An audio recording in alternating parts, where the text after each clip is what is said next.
क्या भारतीय मनीषा ने धर्म को केवल उपासना विधि माना है? नहीं। कल भारत के संविधान का दिवस था।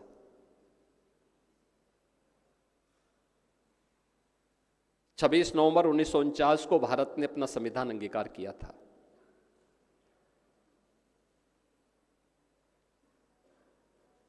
और 26 नवंबर 1949 को अंगीकार करने के बाद 26 जनवरी 1950 से लागू हुआ।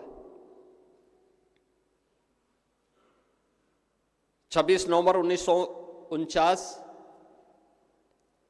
26 जनवरी 1950 से लेकर के जो संविधान की मूल प्रति है उसमें कहीं भी पंथ निरपेक्ष और समाजवादी शब्द नहीं है। मैं इलाहाबाद विश्वविद्यालय के विद्वान आचार्यों के सामने इस बात को कह रहा हूं। हो सकता है संविधान की वो मूल प्रति आपके पास होगी,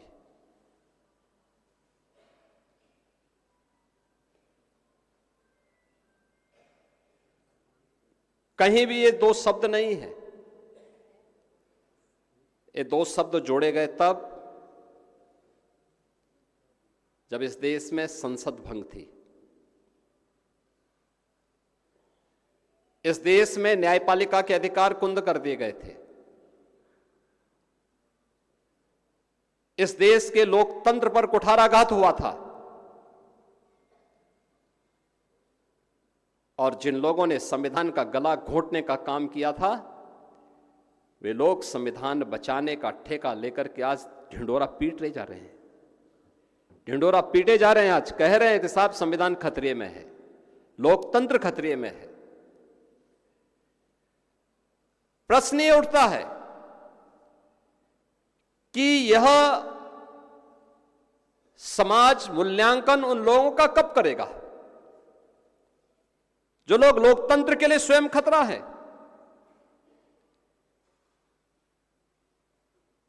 जिन लोगों ने संविधान पर अपनी मर्जी से छेड़छाड़ करने का कुत्सित प्रयास किया ही नहीं बल्कि करके लोकतंत्र को पूरी तरह पैरालाइज करने का प्रयास किया था।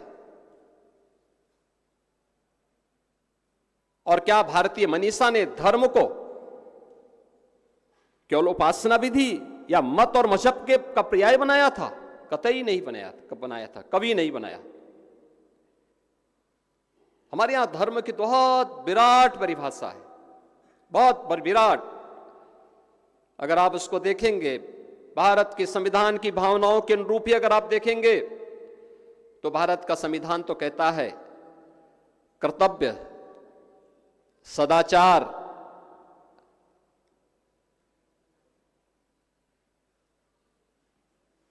और नैतिक मूल्यों का जो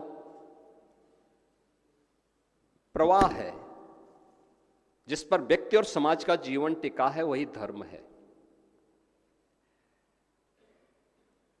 हमारे दर्शन कहते हैं यतो अभ्युदय निःश्रेय से सिद्धि स धर्म, यानी धर्म वह नहीं है जिसको हम आज के दिन पे मान ले रहे हैं। धर्म जो हमारे अभ्युदय का यानी सांसारिक उत्कर्ष का, इस जीवन में सांसारिक उत्कर्ष का मार्ग प्रशस्त कर ले, और इस जीवन के बाद, क्योंकि जन्म लिया है तो व्यक्ति एक दिन मरेगा जरूर,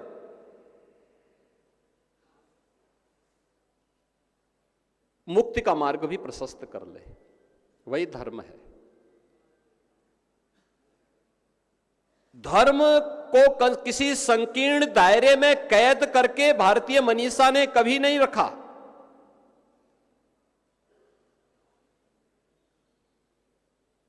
हमने सबको स्वीकार किया। पूरी दुनिया की मानवता के सामने जब भी संकट आया, भारत बाएं फैला करके खड़ा था कि आओ हमारे यहां शरण लो, हम तुम्हें शरण देंगे, तुम्हारी रक्षा करेंगे, हमने कभी अपने स्वार्थ के लिए किसी का हित नहीं किया। यह है सनातन धर्म, यह है भारत। और उस भारत में धर्म की व्याख्या कितने संकुचित दायरे में कैद करके अपने स्वार्थ के लिए भारत के संविधान की आत्मा पर ही कुठाराघात कर दिया जाता है। ऐसे शब्द घुसेड़ दे जाते हैं। वो पंथ निरपेक्ष से बढ़कर के अब वह धर्म निरपेक्ष हो गया। और फिर कहां तक जाएगा? एक पक्ष वह है हमारी युवा पीढ़ी के सामने, और मैं अपने युवाओं के सामने इसलिए कह रहा हूं क्योंकि युवा को हम कल का नहीं आज का नागरिक मानते हैं, और यही युवा कल का भविष्य भी है। युवा ने जब भी अंगड़ाई ली है कुछ नया जरूर हुआ है, लक्ष्य तक जरूर पहुंचे हैं। आप देख रहे हैं सौगंध टीवी, सौगंध वतन की।